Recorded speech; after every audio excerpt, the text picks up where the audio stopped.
Hi, Day 6 of 30 Days Reading Challenge, Chapter 2, Part 3.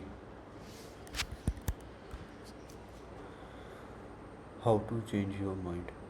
If I had an identical twin brother, he would probably dress badly. I have always hated shopping and I can recognize only six color by name. Several times I have resolved to improve my style and have been even access to women's requests to take me shopping. But it was no use. Each time I quickly returned to my familiar ways, which were stuck in the early 90s. I could not just decide to change, to become something I am not, a sheer force of will. Instead, I found a more roundabout way to change. I got married. Now I have a closet full of nice clothes and a few pairing that I have memorized as appropriate choices and my style consultant who recommends variations. You can change your effective style too, but again, you can't do it by sheer force of will. You have to do something that will change your repertoire of available thoughts. Here are three of the best methods for doing so: meditation, cognitive therapy, and Prozac. All three are effective because they can work on the elephant. Meditation. Suppose you read about a pill that you could take once a day to reduce anxiety and increase your contentment. Would you take it? Suppose further that the pill has a great variety of side effects, all of them good: increased self esteem, empathy, and trust. It even improves memory. Suppose finally that the pill is all natural and costs nothing. Now, would you take it? The pill exists. It is meditation. It has been discovered by many religious traditions and was in use in India long before Buddha. But Buddha to brought it into mainstream Western culture. There are many kinds of meditation, but they all have in common and conscious attempt to focus attention into non-analytical way. It sounds easy. Sit still in most forms and focus awareness only on your breathing or on a word or on an image, and let no other words, ideas or image arises in consciousness. Meditation is, however, extraordinarily difficult at first, and confronting your repeated failures. In the first weeks, teaches the vital lessons in humility and patience. The goal of meditation is to change automatic thought process, thereby tampling the elephant. And the proof of taming is the breaking of attachment. My dog Andy has two main attachments through which he interprets everything that happens in my house: eating meat and not being left alone. If my wife and I stand near the front door, he becomes anxious. If I pick up our keys, open the door, and says, "Be a good boy," his tail head and somehow even his hips droop pathet- pathet- pathetically towards the floor. But if we then say, "Andy, come," he's electrified with joy and shoots past us through the doorway. Andy's fears of being left alone gives him many moments of anxiety throughout the day, a few hours of despair when he is left alone, and few minutes of joy each time his solitude is relieved. Andy's pleasures and pain are determined by the choices my wife and I make. If bad is stronger than हाँ Bad is stronger than good. Then Andy suffers more from separation than he benefits from reunion. Most people have many more attachment than Andy. But according to Buddhism, human psychology is similar to Andy's in many ways because religion wants to be respected. She lives in constant vigilance of signs of disrespect, and she ages for days after a possible violation. She may enjoy being treated with respect, but disrespects her hurts more on average than respects feel good. Charles wants money and live in a constant state of vigilance for chances to make it. He loses sleep over fines, losses, or transactions that he thinks did not get him the best possible deals. Once again, losses loom larger than gains, and even if Charles grows steadily wealthier, thoughts about money may on average give him more unhappiness than happiness. For Buddha, attachments are like a game of reload in which someone else spins the wheel and game is reached. The more you play, the more you lose. The only way to win is to step away from the table, and the only way to step away to make yourself not react to the ups and downs of life is to meditate the tame the mind. Although you give up pleasures of winning, you also give up the larger pains of losing. In chapter 5, I will question whether this is really a good trade off for most people. For now, the important point is that Buddha made a psychological discovery that he and his followers embedded in a philosophy and a religion. They have been generous with it, teaching it to people of all faiths and of no faith. The discovery is that meditation tames and calms the elephant. Meditation done every day for several months can help you reduce substantially the frequency of fearful, negative, and grasping thoughts, thereby improving your affective style. As Buddha said, when a man knows the solitude of silence and feels the joy of quietness, he is then free from fear and sin. Okay, cognitive therapy. Meditation is a characteristic Eastern solution to the problems of life. Even before Buddha, the Chinese philosopher Lao Tzu had said that the road to wisdom runs through calm inactions, desireless waiting. Western approaches to problems more typically involve pulling out a toolbox and trying to fix that's broken. That's what Lady Philosophy approached with her many arguments and reframing techniques. The toolbox was thoroughly modernized in the 1960s by Aaron Beck. Beck, a psychiatrist at the University of Pennsylvania, had been trained in a Freudian approach in which the child is father to the man. Whatever ails you is caused by the events in your childhood. And the only way to change yourself now is to dig through respected memories, come up with a diagnosis, and work through your unresolved conflicts. For depressed patients, however, Beck found little evidence in the scientific literature or, or in his own clinical practice that this approach was working. The more space he gave them to run through their self critical thoughts and memories of injustice, the worse they felt. But in the late 90s, when Beck broke with standard practice and, like leading philosophy, questioned the legitimacy of his patients' irrational of self critical thought, the patients often seemed to feel better. Beck took a chance.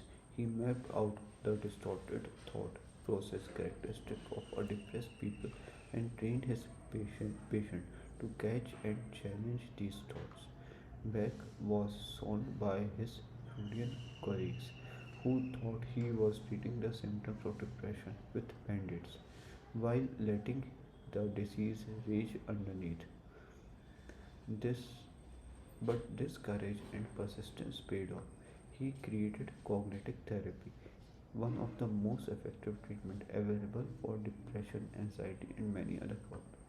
As I suggested in the last chapter, we often use reasoning to find the truth, but to invent argument to support our deep and intuitive beliefs residing in the elephant.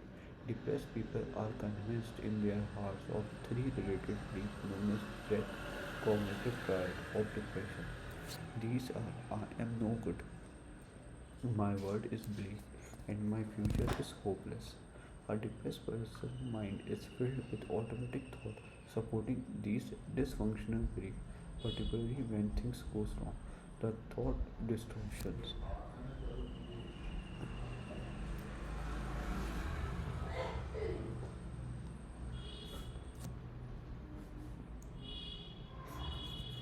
The thought distortions were so similar across patients that Beck gave them names. Consider the depressed father whose daughter falls down and bangs her head while he is watching her. He instantly flagellates himself with these thoughts. I am a terrible father. This is called personalization, or see the event as a referendum on the self rather than a minor medical issues. Why do I always do such terrible things to my children? Overgeneralization combined with dichotomous always never think. Now, now she is going to have brain magnification. Everyone will hate me. Arbitrary inference or jumping to a conclusion without evidence.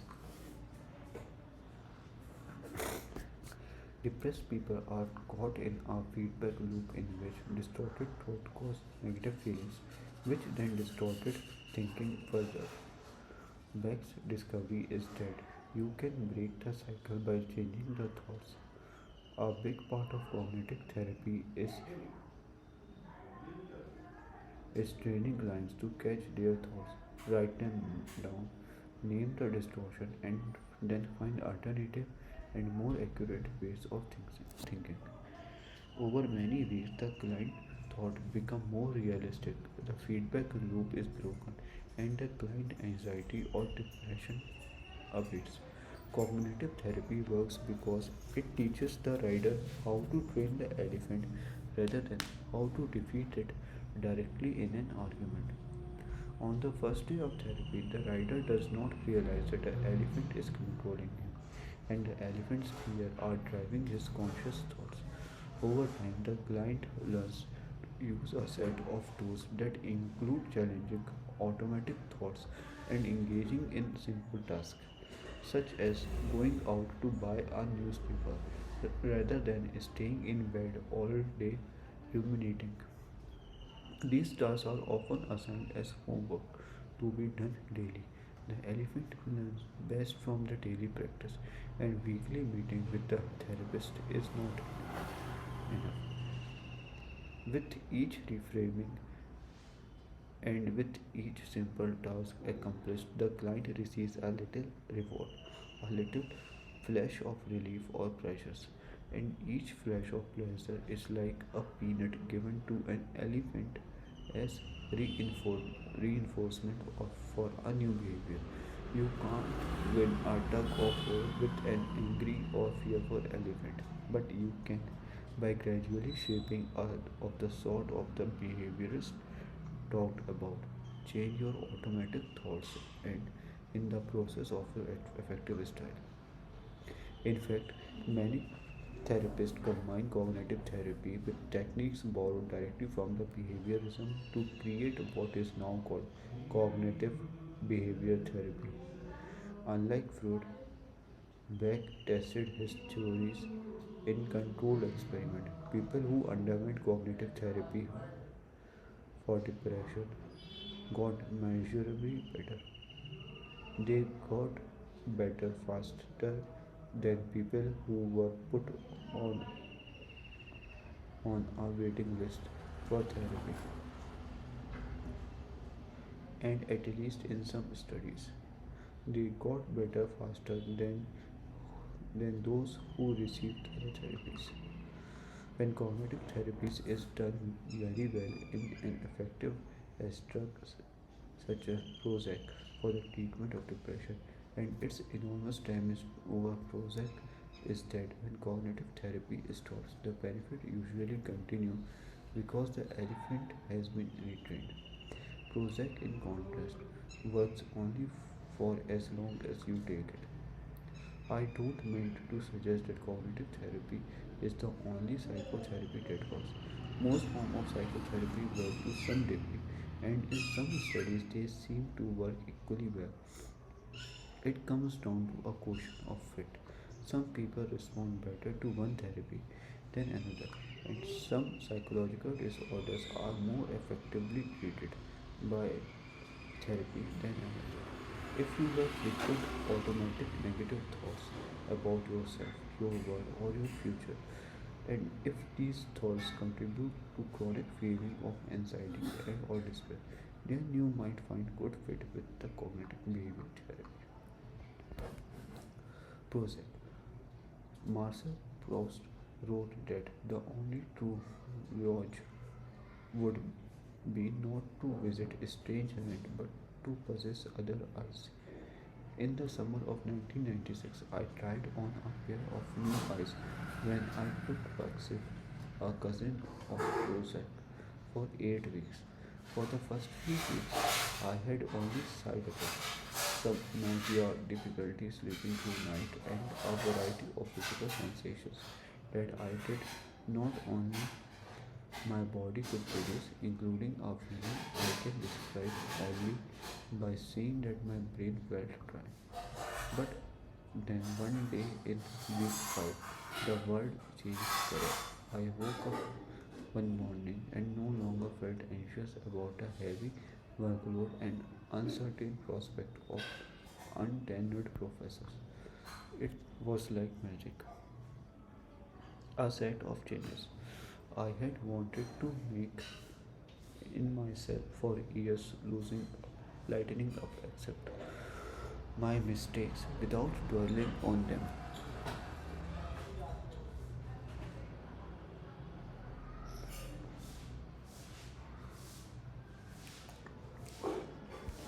Happened overnight. However, Paxil had one devastating side effect for me. It made it hard for me to recall facts and names, even those I knew well. I would greet my students in colleague, reach for a name to put after hi, and be left with hi there. I decided that was a professor. I needed my memory more than I needed peace of mind. So I stopped taking pencil. Few weeks later, my memory come back along with my worries. What remained was first-hand experience of wearing rose-colored glasses, of seeing the world with new eyes. Prozac was the first member of a class of drugs known as selective serotonin reuptake inhibitors, or SSRIs. In what follows, I use Prozac to stand for the whole group, the psychological effects of which are nearly identical, and which include Paxil, Zoloft, Celexa, Lexapro, and other.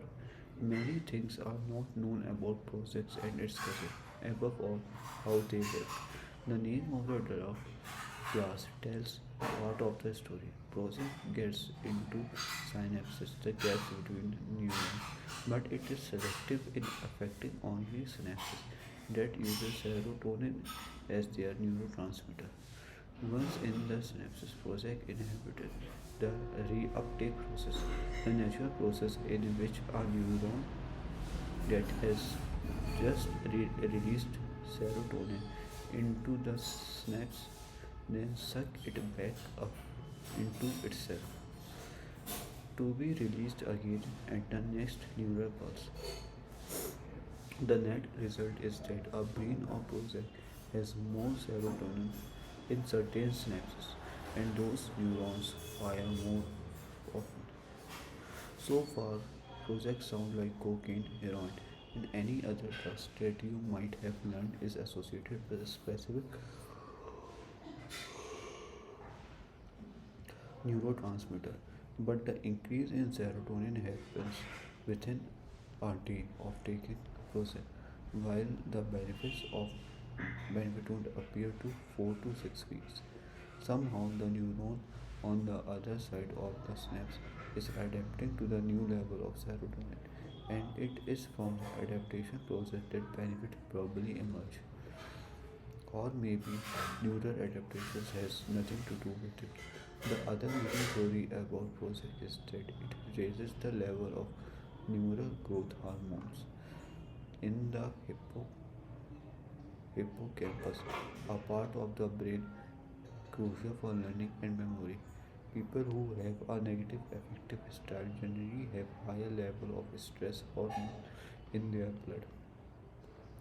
These hormones in turn tend to kill off prune some back critical cells in the hippocampus, whose job is to shut off the very stress response that is killing them.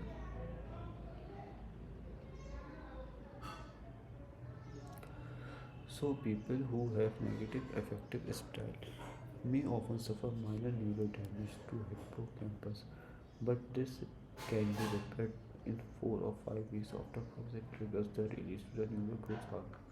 Although we don't know how projects work, we do know that it works. It produces benefits above placebo and no treatment control groups on an astonishing variety of mental maladies, including depression, memories, anxiety disorder, panic attacks, photophobia, premenstrual dysbiosis disorder, some eating disorder, and obsessive compulsive disorder. Prozac is controversial for at least two reasons. First, it is a shortcut. In most studies, Prozac turns out to be just about as effective as cognitive therapy. Sometimes a little more, sometimes a little less, but it is so much easier than therapy. No daily homework or difficult new skills, no weekly therapy appointment. If you believe in the persistent work ethic and the maxim, no pain, no gain, then you might be disturbed by Prozac. Second, Prozac does more than just relieve symptoms, it sometimes changes personality. In listening to Prozac, Peter Kalmer presents some studies of the patients whose long-standing depressions or anxiety was cured by Prozac and whose personalities then bloomed. Greater self-confidence, greater resilience in the face of setbacks, and more joy. All of which sometimes led to big change in careers and relationships. These cases conform to an idealized medical narrative. Person suffers more lifelong disease. A medical breakthrough cures disease. Person released from cycles celebrates new freedom. Closing shows of persons playing joyously with children fade to black. But Kramer also tells fascinating stories about people who were not ill, who met no diagnostic category of mental disorder, and who just had these sort of neuroses and personality quirks that most people have to some degree. Fear of criticism, inability to be happy, and when not in relationship, tendency to be too critical and over controlling of spouse and children.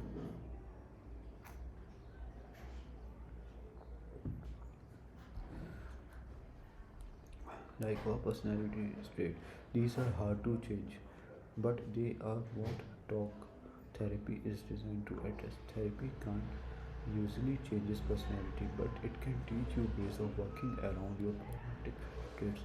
Yet, when karma prescribed Prozac, the offending traits went away. Lifelong habits gone overnight, 5 weeks after starting process. whereas years of psychotherapy often had done nothing. This is why Kramer coined the term cosmetic psychopharmacology. Our project seemed to promise that psychiatrists could shape a perfect mind, just as plastic surgeons shape the perfect bodies. Does that sound like progress or like Pandora box? Before you answer this. Which of these two phrases ring trust to you? Be all that you can be, or this above all, to thin own self be true. Our culture endorses both relentless self improvement as well as authenticity, but we often escape the contradiction by framing self improvement as authenticity. Just as gaining an education system means struggling for 12 to 20 years to develop one's intellectual potentials, character development ought to involve a lifelong struggle to develop one's moral potential. A 9-year old child does not stay true to herself by keeping the mind and character of a 9-year old.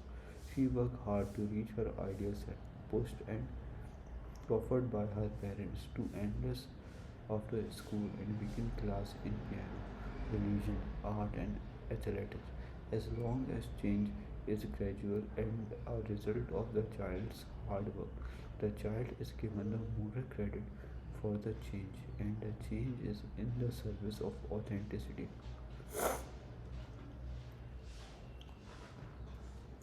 But what if there were a pill that enhanced tennis skill, or a minor surgical technique for implanting piano virtuosity directly and permanently into the brain?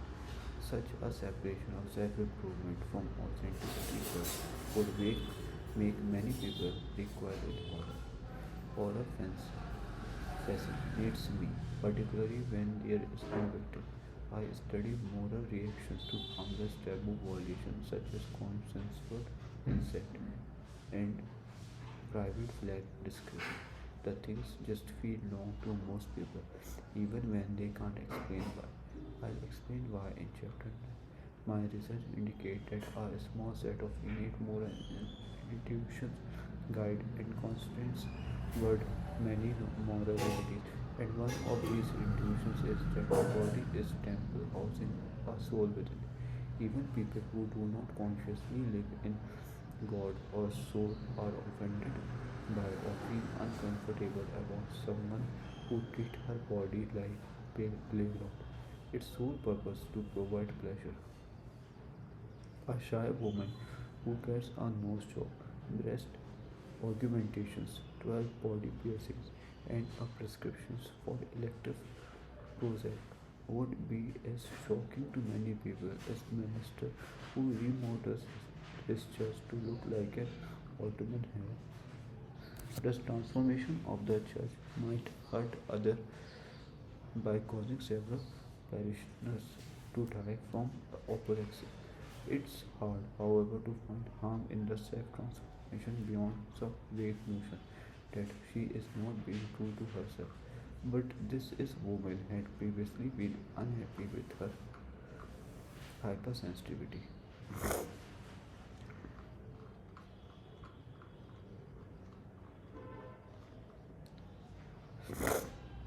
and overly inhibited personality, and that if she had made a little progress with psychotherapy, why exactly should be true to self she does not want. Why not change herself for the better?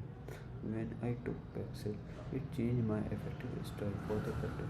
It made me into something I was not, but had long wanted to be. A person who worries less, a person who sees the world as being full of possibilities, not threats. Paxil improved the balance between my approach and withdrawal system, and had there been no side effects, I would still be taking it today.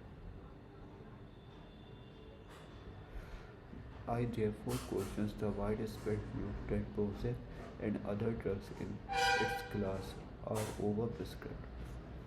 It's easy for those who did well in the in the social lottery to preach about the importance of hard work and the unnaturalness of chemical shortage.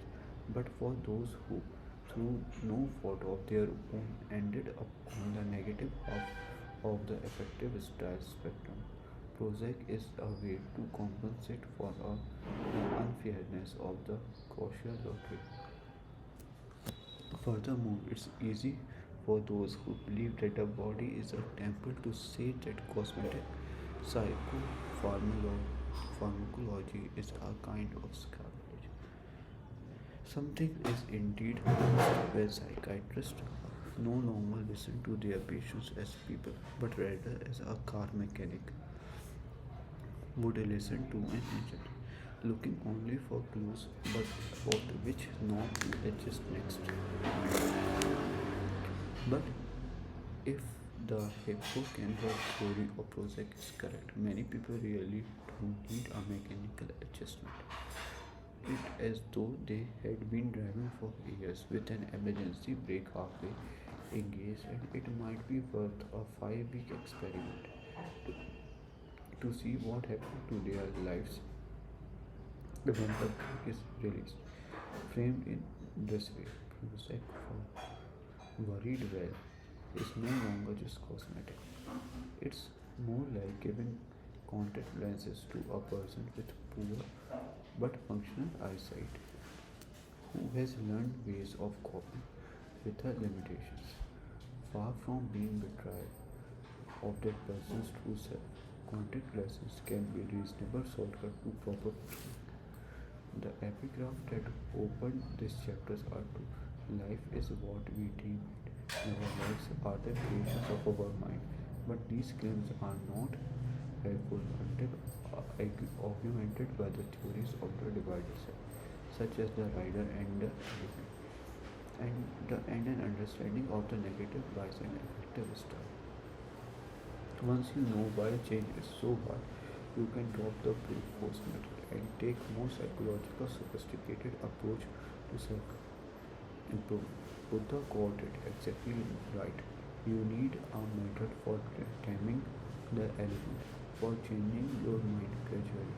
Meditation, cognitive therapy, and projects are three effective means of doing so because each will be effective for some people and not for others. I believe that all three should be readily available and widely publicized.